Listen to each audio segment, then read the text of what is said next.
Hello everyone, welcome back to my channel history and history. तो पिला माने आज आम आलोचना करवा plus three first year second semester core paper ivy.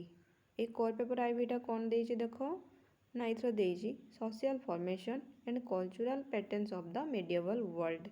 ये जो पेपरटार मु ऑलरेडी बहुत गुड़िए लॉन्ग क्वेश्चन वीडियो अपलोड कर देछि पिला माने जो माने देखि न ताको जाइकि देखिबो। आज आम सर्ट क्वेश्चन आलोचना करवा सेटा भी तुम यूनिट 2 रु कौथिर ना फ्यूडालिज्म ओरिजिन ग्रोथ। तो ये फ्यूडालिज्म विषय में लॉन्ग क्वेश्चन अपलोड करिछि। जदि हम मुझे वीडियो तले डिस्क्रिप्शन में से लिंक टाको देदेवि जो मैंने देखि ना ताको देखिदब। आज आम आलोचना करवा केते गुड़े तुम गुरुत्वपूर्ण सर्ट क्वेश्चन जो गुड़ा कि फ्यूडालिज्म आसे। बहुत पिला ये पेपरटा बहुत डिफिकल्ट लगे किंतु मु आज वीडियो आलोचना कर सारा पर ये फ्यूडालिज्म विषय तुम पढ़ी सारा पर देख पे बहुत इजी लगे आ पेपरटा बहुत माने मार्क छुआ मैंने स्कोर करती। तो तुम्हें भी जब पढ़ तुम्हें भी भल मार्क रखिपर। तो चलो डेरी न करिक आम स्टार्ट करवा। तो देख आमर फर्स्ट क्वेश्चन कौन कौच सामंतवाद व फ्यूडालिज्म कहले तुम कौन बुझ ना फ्यूडालिज्म कहले मध्ययुगीय यूरोप रे प्रचलित एक राजनैतिक सामाजिक और अर्थनैतिक व्यवस्था को सामंतवाद कहुए ଯେଉଁଠାରେ ଜମିର ମାଲିକାନା ଏବଂ ସେବା ଆଧାରରେ ସମ୍ପର୍କ ନିର୍ଦ୍ଧାରିତ ହୁଏ। ଜିନିଷଟାକୁ ବୁଝିପାରିଲ ନା ସାମନ୍ତବାଦ ହେଉଛି ମଧ୍ୟଯୁଗୀୟ ୟୁରୋପରେ ପ୍ରଚଳିତ ଏକ ରାଜନୈତିକ ସାମାଜିକ ଏବଂ ଅର୍ଥନୈତିକ ବ୍ୟବସ୍ଥା ଯେଉଁଥିରେ କ'ଣ ହୁଏ ନା ଜମିର ମାଲିକାନା ଏବଂ ସେବା ଆଧାରରେ ସମ୍ପର୍କ ନିର୍ଦ୍ଧାରିତ ହୁଏ। ମାନେ ଜମିର ମାଲିକ କିଏ ତାପରେ କିଏ ଏଗୁଡ଼ା ସବୁ ଆମେ ଆଲୋଚନା କରିବା ବୁଝାଉଛି। ଏଇଟା ଫାର୍ଷ୍ଟ ଦେଇଛି फ्यूडालिज्म କ'ଣ तुम खाली सर्ट्रे मन रख जे सामंतवाद होची गोटे मध्ययुगीय यूरोपर गोटे प्रचलित प्रथा जो आम कौन देखू ना से राजनैतिक सामाजिक एवं अर्थनैतिक व्यवस्था को देखिकी आम गोटे माने संपर्क निर्धारित करूँ कौ प्रकार संपर्क निर्धारित करूँ से आम आगू देखा। एवं मुझे कहली जे तुम राजा राजा पर किए सेगुड़ा भी अच्छी आम ये क्वेश्चन आम आगू आलोचना करवा। तो देख 2 नंबर कौन पचारूची फ्यूडालिज्म शब्दटीर माने शब्द क्यों आसी ये जो फ्यूडालिज्म आम आलोचना करूँ से शब्दटी क्यों शब्द रु तुम आसी ना यह जर्मन शब्द फ्यूद बा लाटिन शब्द फ्यूडम रु आसी। फ्यूडम रो अर्थ होची कौन ना जमीर खंड बुझे ए पीस ऑफ लैंड बुझीगला। तो ये क्वेश्चन आसे सर्ट क्वेश्चन फ्यूडालिज्म शब्दटी तुम क्यों आसी ना यहाँ जर्मानी शब्द फ्यूद बा लाटिन शब्द फ्यूडम रु आसी जार अर्थ होची जमीर खंड ए पीस ऑफ लैंड। तापर देख 3 नंबर तुमको कौन पचारूची 3 नंबर तुमको कहूँ सामंतवादर 2टी मुख्य वैशिष्ट्य लेख। ये जो सामंतवाद तार मुख्य 2टी वैशिष्ट्य कौन ना केंद्रीय शक्तिर दुर्बलता एवं विकेंद्रीकरण माने सेंटर जो शक्तिटा अच्छी तार दुर्बलता माने राजा दुर्बलता को दर्शाऊँ। केंद्र शक्ति कहले राजा पिला माने मन रखिबो। तो फर्स्ट कौन कहला ना केंद्र शक्तिर दुर्बलता एवं विकेंद्रीकरण एवं प्रभु बा जो मान को लॉर्ड कहू प्रभु जो मान को आमे कौन कहू लॉर्ड कहू एवं अनुगत मध्य पारस्परिक संपर्क। माने फर्स्ट कथा मु तुमको कहली जे तुम केंद्रीय शक्तिर दुर्बलता माने राजा दुर्बलता नहीं कि प्रभु मानकर स्टार्ट हुए एवं ये प्रभु मानकर परस्पर मध्य संपर्क प्रभु और राजा मध्य सेटा होची तुमर सामंतवादर मुख्य होची वैशिष्ट्य। नेक्स्ट देखिबा देख 4 नंबर तुमको पचारूची फीफ कौन सामंतवादी व्यवस्था रे जड़े प्रभु लॉर्ड निजर अनुगत बा तुमर वासेल को सामरिक सेवा बदल रे देउथिबा जमी को फीफ बोली तुमर कहा जाउथिला। तो आम फर्स्ट देखी किंग पर आम प्रभु को विषय टिके मध्य आलोचना कलु से प्रभु जेते बेले निजर अनुगत बा वेसेल को बा सामरिक सेवा बदल जो जमी को दौले से जमी को फीफ कहा जाउथिला। माने साधा भाव में जदि मु तुमको बुझेमी तो जेते बेले ये जो तुमर प्रभु थिले से प्रभुंकर गोटे माने रोहुथिला कौन आर्मी से आर्मी को जो जमीटा दि जाउथिला सेटा को तुमर फीफ बोली कहा जाउथिला हैला।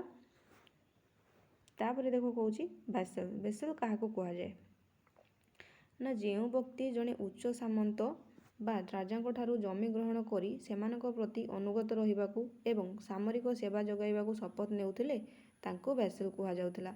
ତ ଭେସେଲ କହିଲେ ତମର କାହାକୁ ବୁଝିଲ ନା ଯେଉଁ ବ୍ୟକ୍ତିମାନେ ସାମନ୍ତଙ୍କ ଦ୍ୱାରା ବା ରାଜାଙ୍କର ଜମି ଗ୍ରହଣ କରିଥିବେ, ମାନେ ତାଙ୍କଠାରୁ ଜମି ଗ୍ରହଣ କରିଥିବେ ଏବଂ ତାଙ୍କ ପ୍ରତି ଅନୁଗତ ରହିବେ, ମାନେ ସେମାନଙ୍କର ସେବା କରିବେ ଏବଂ ଶପଥ ନେଇଥିବେ ଯେ ତାଙ୍କୁ ସବୁ ପ୍ରକାର ସେବା ଯୋଗେଇବେ, ତାଙ୍କୁ ହିଁ ତମର ଭେସେଲ ବୋଲି କୁହାଯାଏ।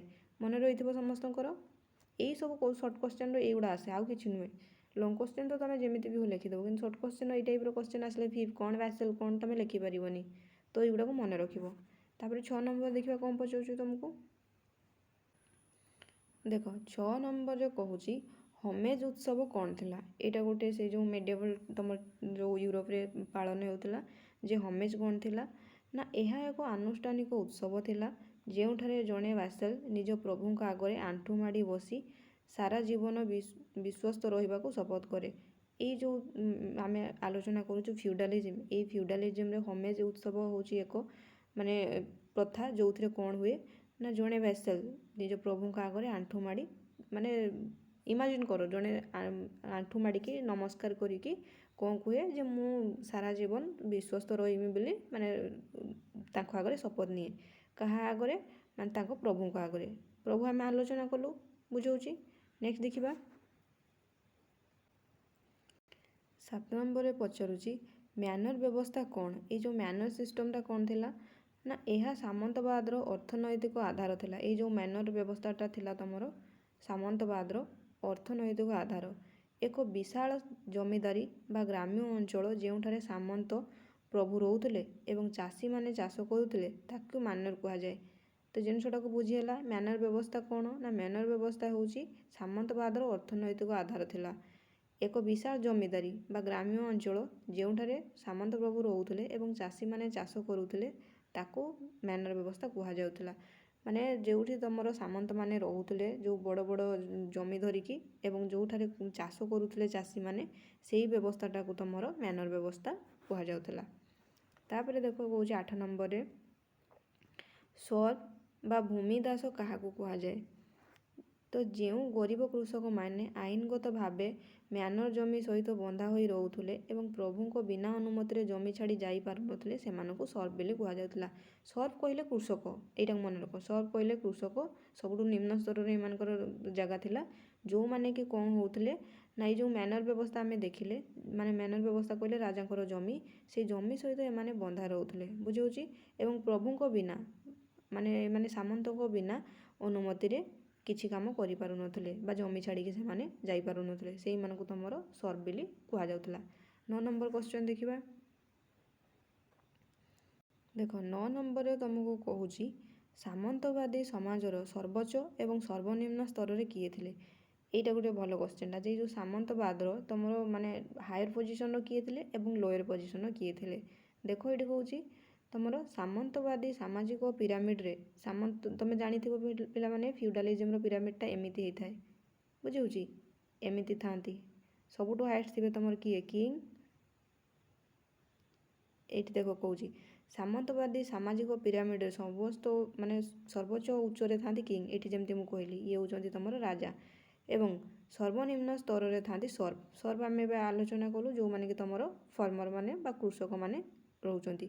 ତ ଜିନିଷଟାକୁ ମନେ ରହିଲା, ଏଇ ଯେଉଁ ସାମନ୍ତବାଦୀ ପିରାମିଡ଼ରେ ତମର ସବୁଠୁ ହାଏଷ୍ଟ ହେଉଛନ୍ତି କିଙ୍ଗ ଏବଂ ସବୁଠୁ ଲୋଏଷ୍ଟ ହେଉଛନ୍ତି ସର୍ବ। ବାସ୍ ଏତିକି ଜିନିଷ। 10 ନମ୍ବର କ୍ୱେଶ୍ଚନକୁ ଦେଖିବା। 10 ନମ୍ବରରେ ତମକୁ ପଚାରୁଛି ନାଇଟ୍ କାହାକୁ କୁହାଯାଉଥିଲା। ନା ମଧ୍ୟଯୁଗୀୟ ୟୁରୋପରେ ସାମନ୍ତ ପ୍ରଭୁମାନଙ୍କ ଅଧୀନରେ ଥିବା ବିଶେଷ ପ୍ରଶିକ୍ଷଣ ପ୍ରାପ୍ତ ଅଶ୍ୱାରୋହୀ ସୈନ୍ୟ ବା ଯୋଦ୍ଧାମାନଙ୍କୁ ନାଇଟ୍ କୁହାଯାଉଥିଲା। ତ ନାଇଟ୍ କହିଲେ ସାଧାରଣତଃ ତମର ଯେଉଁମାନେ ମାନେ ପ୍ରଶିକ୍ଷଣ ପାଇଥିବେ ଅଶ୍ୱାରୋହୀଙ୍କର, ମାନେ ସୈନ୍ୟର ଯେଉଁମାନେ ଅଶ୍ୱାରୋହୀ ପ୍ରଶିକ୍ଷଣ ପାଇଥିବେ ସେଇମାନଙ୍କୁ ତମର ନାଇଟ୍ କୁହାଯାଉଥିଲା। ସାଧାରଣ ଭାବରେ ଏମାନଙ୍କୁ ଆର୍ମି ବା ମିଲିଟାରୀ ଆର୍ମି ଯେଉଁମାନେ କି ଶିକ୍ଷା ପାଇଥାନ୍ତି ଯେ ଅଶ୍ଵ କେମିତି ଚଳାଇବେ, ଯୁଦ୍ଧ କେମିତି କରିବେ, ଯେଉଁମାନଙ୍କୁ ଜଣାଥାଏ ସେଇମାନଙ୍କୁ ତମର ନାଇଟ୍ ବୋଲି କୁହାଯାଉଥିଲା। ମାନେ ତମେ ଗୋଟେ ଇମାଜିନ୍ କରିକି ମନେ ରଖ, ନାଇଟ୍ କହିଲେ ଆର୍ମିମାନଙ୍କୁ ବୁଝାଏ। ତ ଆର୍ମି କହିଲେ ଜଣେ ଟ୍ରେନ୍ ହେଇଥିବ ନା, ତ ସେଇଟାକୁ ବି ମନେ ରଖିବ। କେଉଁ ପ୍ରକାର ଟ୍ରେନିଂ ତାକୁ ଦିଆଯାଇଥିବ ନା ଅଶ୍ୱାରୋହୀ ସେ ହେଇଥିବ, ଘୋଡ଼ା ଆରାମସେ ଚଳି ପାରୁଥିବ, ବୁଝିହେଲା। ତାପରେ ଦେଖ 11 ନମ୍ବରରେ କ'ଣ ପଚାରୁଛି ନା ସିଭାଲ୍ରି କ'ଣ। ସିଭାଲ୍ରି ହେଉଛି ନାଇଟ୍ ମାନଙ୍କ ପାଇଁ ନିର୍ଦ୍ଧାରିତ ଏକ ନୈତିକ ଆଚରଣ। ଯେଉଁ ନାଇଟ୍ ମାନେ ଆମେ ଆଲୋଚନା କଲୁ ତାଙ୍କ ପାଇଁ ଗୋଟିଏ ଆଚରଣ ସଂହିତା। ଯାହାକୁ କି ଆମେ ଶିବାଲିକ କହୁ ବା କୁହାଯାଉଥିଲା, ଯେଉଁଥିରେ ସାହସିକତା, ଧର୍ମର ରକ୍ଷା ଏବଂ ନାରୀ ପ୍ରତି ସମ୍ମାନ ଅନ୍ତର୍ଭୁକ୍ତ ଥିଲା। ତ ଏଇ ଯେଉଁ ଶିବାଲିକ ହେଉଛି କ'ଣ ନା ନାଇଟ୍ମାନଙ୍କ ପାଇଁ ଏକ ମାନେ ଆଚରଣ ସଂହିତା ଥିଲା, ଯେଉଁଥିରେ ତାଙ୍କୁ ଶିଖାଯାଉଥିଲା ଯେ ଧର୍ମକୁ କେମିତି ରକ୍ଷା କରିବା, ନାରୀମାନଙ୍କୁ କେମିତି ସମ୍ମାନ ଦେବା, ଏଇଭଳି ଶିକ୍ଷା ସେଇଥିରେ ନୈତିକ ଶିକ୍ଷା ତାଙ୍କୁ ଦିଆଯାଉଥିଲା। ବୁଝିଲା। 12 ନମ୍ବର କ୍ୱେଶ୍ଚନ୍ ଦେଖିବା। 12 ନମ୍ବରରେ ଦେଖ କହୁଛି ସାମନ୍ତବାଦର ଉତ୍ପତ୍ତିର 2ଟି ମୁଖ୍ୟ କାରଣ ଲେଖ। ଏଇ ଯେଉଁ ସାମନ୍ତବାଦଟା ଷ୍ଟାର୍ଟ ହେଲା ତାର 2ଟି ମୁଖ୍ୟ କାରଣ କ'ଣ ଥିଲା ନା ଫର୍ଷ୍ଟ କୋର୍ସଟା ଦେଖ ସେ କ'ଣ କହୁଛି ରୋମାନ ସାମ୍ରାଜ୍ୟର ପତନ। ଯେତେବେଳେ ରୋମାନ ସାମ୍ରାଜ୍ୟର ପତନ ହେଲା ସେତେବେଳେ ଏଇ ସାମନ୍ତବାଦର ଦେଖାଦେଲା।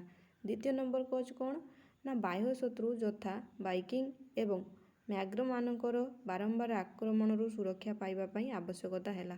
ମାନେ ସାଧାରଣ ଲୋକ ଚାହୁଁଥିଲେ କ'ଣ ଯେ ଆମକୁ ଟିକେ ବାହ୍ୟ ଶତ୍ରୁ ଆକ୍ରମଣରୁ ରକ୍ଷା କରିବେ କିଏ ନା ରାଜା, କିନ୍ତୁ ରାଜାଙ୍କ ପାଖରେ ତ ସେତେବେଳେ ସାମର୍ଥ୍ୟ ନଥିଲା।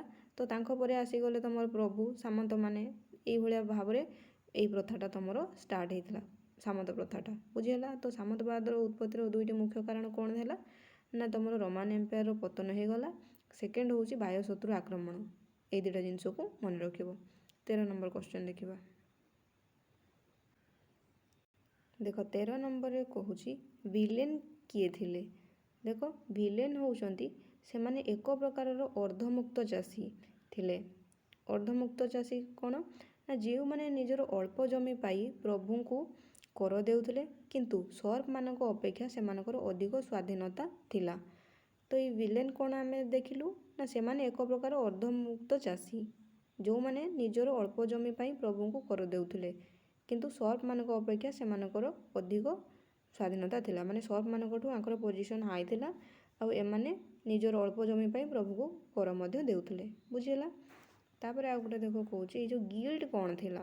ଗିଲ୍ଡ କ'ଣ ନା ସାମନ୍ତବାଦୀ ଯୁଗର ପରବର୍ତ୍ତୀ ସମୟରେ ସହର ଗୁଡ଼ିକରେ ବ୍ୟବସାୟୀ ଏବଂ କାରିଗରମାନଙ୍କ ଦ୍ୱାରା ଗଠିତ ବ୍ୟବସାୟିକ ସଂଘକୁ ଗିଲ୍ଡ କୁହାଯାଉଥିଲା। ଗିଲ୍ଡ ସାଧାରଣ ଭାବରେ ଯଦି ତୁମକୁ କୁହାଯିବ କ'ଣ ନା ଏଇଟା ଗୋଟେ ବ୍ୟବସାୟିକ ସଂଗଠନ। ଗିଲ୍ଡ କହିଲେ ବ୍ୟବସାୟିକ ସଂଗଠନ ପ୍ରାୟ ସମସ୍ତଙ୍କୁ ଜଣାଥିବ। ଏଇଠି କେବଳ ଟିକେ ମନେ ରଖିବାର ଅଛି ଯେ ସାମନ୍ତ ଯୁଗର ପରବର୍ତ୍ତୀ ସମୟରେ ସହର ଗୁଡ଼ିକରେ ବ୍ୟବସାୟୀ ଏବଂ କାରିଗରଙ୍କ ଦ୍ୱାରା ସଂଗଠିତ ବ୍ୟବସାୟିକ ସଂଘକୁ ଗିଲ୍ଡ କୁହାଯାଉଥିଲା। ବୁଝିହେଲା। 15 ନମ୍ବର ଦେଖ ଏଇଠି କ'ଣ କହୁଛି ସାମନ୍ତବାଦରେ ଚର୍ଚ୍ଚର ଭୂମିକା କ'ଣ ଥିଲା। ଏଇ ଯେଉଁ ଫିଉଡାଲିଜିମଟା ଷ୍ଟାର୍ଟ ହେଇଥିଲା ଏଥିର ଚର୍ଚ୍ଚର ଭୂମିକା କ'ଣ ଥିଲା ନା ଖ୍ରୀଷ୍ଟିଆନ ଚର୍ଚ୍ଚ ନିଜେ ଏକ ବଡ଼ ଜମିଦାର ଥିଲା।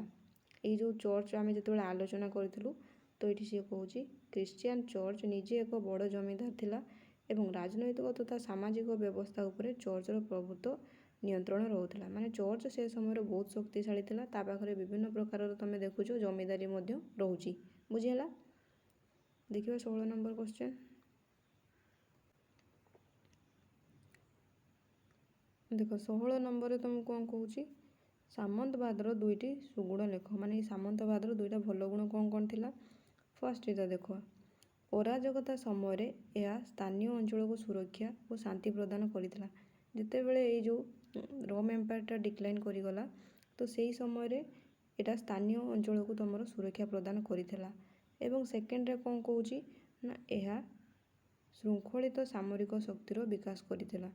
ଏଇ ଯେଉଁ ସାମନ୍ତବାଦ ଫଳରେ ଆଉ ଗୋଟେ ଜିନିଷ କ'ଣ ହେଇଥିଲା ନା ଶୃଙ୍ଖଳିତ ସାମରିକ ଶକ୍ତିର ମଧ୍ୟ ବିକାଶ ହୋଇଥିଲା। ବୁଝିହେଲା। 17 ନମ୍ବରରେ ଦେଖ 17 ନମ୍ବରରେ କହୁଛି ସାମନ୍ତବାଦର 2ଟି ଦୁର୍ଗୁଣ ଲେଖ। ମାନେ ଏଇ ସାମନ୍ତବାଦର 2ଟା ଖରାପ ଗୁଣ କ'ଣ ଥିଲା ଦେଖିବା। ତ ଏଇଟା ଫାର୍ଷ୍ଟ ଦେଖ ଏହା ଜାତୀୟ ଏକତାର ସୃଷ୍ଟି କରିବାରେ ବାଧା ଦେଲା। ଲୋକଙ୍କ ମଧ୍ୟରେ ୟୁନିଟ୍ କ'ଣ ପାଇଁ ରହୁନଥିଲା ନା ତାଙ୍କ ଭାଗରେ ମାନେ ତାଙ୍କ ସହିତ ଡିଭିଜନ୍ ବହୁତ ହେଇଯାଉଥିଲା। ରାଜା, ରାଜାଙ୍କ ପରେ ସାମନ୍ତ, ସାମନ୍ତଙ୍କ ପରେ କୃଷକ, କୃଷକ ପରେ ନିମ୍ନ କୃଷକ ତମେ ଦେଖିଲ। ଏଇଭଳି ଭାବରେ ବହୁତ ଡିଭିଜନ୍ ହେଇଯାଉଥିଲା। ସେଥିପାଇଁ ଲୋକଙ୍କ ମଧ୍ୟରେ ଏକତା ରହୁନଥିଲା। ଦ୍ୱିତୀୟ କୋଜ କ'ଣ ନା ଏହା ଦ୍ୱାରା ନିମ୍ନ ଶ୍ରେଣୀର ଚାଷୀ ଓ ଗରିବ ଲୋକଙ୍କର ପ୍ରବଳ ଶୋଷଣ ହେଉଥିଲା। ଯେହେତୁ ସାଧାରଣ ଲୋକ ନିଜକୁ ଟିକେ ସୁରକ୍ଷା ଦେବା ପାଇଁ ଏମାନଙ୍କ ଅଣ୍ଡରରେ ରହୁଥିଲେ, ସେମାନଙ୍କୁ ଏମାନେ ବହୁତ ମାନେ ପ୍ରକାରର ଶୋଷଣ କରୁଥିଲେ। ବୁଝିହେଉଛି। 18 ନମ୍ବର ଦେଖିବା।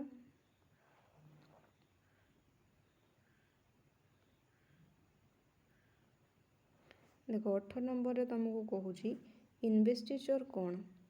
ଇନଭେଷ୍ଟିଚର ହେଉଛି ଏକ ପ୍ରକାରର ପ୍ରଥା ଥିଲା ଯେଉଁଠାରେ ଜଣେ ପ୍ରଭୁ ନିଜର ଭ୍ୟାସେଲକୁ ଜମି ପ୍ରଦାନ କରିବାର ପ୍ରତୀକ ସ୍ୱରୂପ ଏକ ବାଡ଼ି, ପଥର ବା ମାଟି ମୁଠାଏ ହସ୍ତାନ୍ତର କରେ। ମାନେ ଏଇ ଯେଉଁ ଇନଭେଷ୍ଟିଚର କ'ଣ ନା ଯେତେବେଳେ ତମର ଜଣେ ପ୍ରଭୁଙ୍କ ନିକଟରେ ଗୋଟେ ଭେସେଲ ଶପଥ ନିଏ ସେତେବେଳେ ରାଜା କ'ଣ କରନ୍ତି ତାକୁ ଗୋଟିଏ ବାଡ଼ି ନହେଲେ ଗୋଟିଏ ପଥର ବା ମୁଠାଏ ମାଟି ମୁଠାଏ ଦେଇକି ତାକୁ ସ୍ୱୀକାର ବୋଲି କରନ୍ତି। ବୁଝିହେଉଛି। ଦେଖିବା 19 ନମ୍ବର କ୍ୱେଶ୍ଚନ୍। 19 ନମ୍ବରରେ ତୁମକୁ କ'ଣ ପଚାରୁଛି, ସାମନ୍ତବାଦୀ ସମାଜରେ ନାରୀମାନଙ୍କର ସ୍ଥିତି କ'ଣ ଥିଲା? ଏଇ ଯେଉଁ ଓମେନ୍ ମାନଙ୍କ ପୋଜିସନ୍ ଫ୍ୟୁଡାଲିଜିମରେ କେମିତି ଥିଲା ସେଇଟାକୁ ଟିକେ ଆଲୋଚନା କରିବା। ନା ନାରୀମାନଙ୍କର ସାମାଜିକ ସ୍ଥିତି ସୀମିତ ଥିଲା। ସେମାନେ ସାଧାରଣତଃ ପିତା କିମ୍ବା ସ୍ୱାମୀଙ୍କ ଅଧୀନରେ ରହୁଥିଲେ ଏବଂ ବିବାହ ମଧ୍ୟ ରାଜନୈତିକ ସମ୍ପର୍କ ପାଇଁ ସ୍ଥିର ହେଉଥିଲା। ମାନେ ଟୋଟାଲ ଉପରେ କହିବାକୁ ଗଲେ ଓମେନ୍ ମାନଙ୍କର ପୋଜିସନ୍ ତାଙ୍କ ସ୍ୱାମୀ, ପିତା, ପୁଅଙ୍କ ଅଧୀନରେ ରହୁଥିଲା। ମାନେ ଏମାନଙ୍କର କୌଣସି ପ୍ରକାର ସ୍ୱାଧୀନତା ନଥିଲା କହିଲେ ଚଳେ। ବୁଝିହେଉଛି। ବିବାହ ମଧ୍ୟ ରାଜନୈତିକ ସମ୍ପର୍କ ପାଇଁ ସ୍ଥିତି ହେଉଥିଲା। ମାନେ ଯେଉଁ ସାମନ୍ତଙ୍କ ମଧ୍ୟରେ ରାଜା ସାମନ୍ତଙ୍କ ମଧ୍ୟରେ ବିବାହ ହେଉଥିଲା କେବଳ ରାଜନୈତିକ ସମ୍ପର୍କ ପାଇଁ। ବୁଝିହେଲା। ଏଇଭଳି ଭାବରେ ଏଟାକୁ ମନେ ରଖିବ। ତାପରେ ଦେଖ 20 ନମ୍ବର, ଏଇ ଯେଉଁ କ୍ରୁସେଡ୍ ବା ଧର୍ମଯୁଦ୍ଧ କିପରି ସାମନ୍ତବାଦର ପତନର କାରଣ ହେଲା? ଏଇ ଯେଉଁ ସାମନ୍ତବାଦର ପତନ ହେବାର କାରଣ କ'ଣ ଥିଲା? ଏ କ୍ରୁସେଡ୍ ବା ଧର୍ମଯୁଦ୍ଧ ଯେଉଁଟାକି କୁହାଯାଏ। ତ ଦେଖ ଏଇଠି ସିଏ କହୁଛି ଏହି ଯୁଦ୍ଧରେ ଅନେକ ଶକ୍ତିଶାଳୀ ସାମନ୍ତ ପ୍ରଭୁଙ୍କର ମୃତ୍ୟୁବରଣ କଲେ ଏବଂ ଅନେକ ନିଜର ସମ୍ପତ୍ତି ହରାଇଲେ, ଯାହାଫଳରେ ରାଜାଙ୍କର ଶକ୍ତି ବୃଦ୍ଧି ପାଇଲା। ମାନେ ଫାଷ୍ଟରୁ ଆମେ ଦେଖିଥିଲେ ରାଜାଙ୍କର କୌଣସି ଶକ୍ତି ନଥିଲା, ସବୁ ଶକ୍ତି ଥିଲା ଏଇ ପ୍ରଭୁମାନଙ୍କର ବା ସାମନ୍ତମାନଙ୍କ ପାଖରେ। କିନ୍ତୁ ଏଇ ଯୁଦ୍ଧଟା ଯେତେବେଳେ ହେଲା ଏହି ଯୁଦ୍ଧରେ ଅନେକ ଶକ୍ତିଶାଳୀ ସାମନ୍ତ ପ୍ରଭୁଙ୍କର ମୃତ୍ୟୁବରଣ କଲେ, ଯାହାଫଳରେ କ'ଣ ହେଲା ନା ଅନେକ ନିଜର ସମ୍ପତ୍ତି ହରାଇଲେ, ଯାହାଫଳରେ ସେଇ ଟାଇମ୍ରେ କ'ଣ ହେଲା ନା ରାଜାଙ୍କର ପୋଜିସନ୍ ତୁମର ହାଇ ହେଇଗଲା। ବୁଝିହେଉଛି। ଏଇଭଳି ଭାବରେ ଆମେ ଆଲୋଚନା କଲୁ କ'ଣ ନା ତୁମର ସାମନ୍ତବାଦକୁ, ଯେଉଁଗୁଡ଼ିକ ତୁମର ଇମ୍ପୋର୍ଟାଣ୍ଟ କ୍ୱେଶ୍ଚନ୍ ଥିଲା ତାକୁ ମୁଁ ଆଲୋଚନା କଲି ଏବଂ ଲଙ୍ଗ୍ କ୍ୱେଶ୍ଚନ୍ ଯଦି ବି ତୁମର ଦରକାର ତାକୁ ଯାଇକି ଦେଖିଦେବ। ତ ଭିଡ଼ିଓ ଯଦି ଭଲ ଲାଗେ ପିଲାମାନେ ଗୋଟେ ଲାଇକ୍ କରିବ, ସେୟାର କରିବ, ସବସ୍କ୍ରାଇବ୍ କରିବା ପାଇଁ ଜମା ବି ଭୁଲିବନି। Thanks for watching.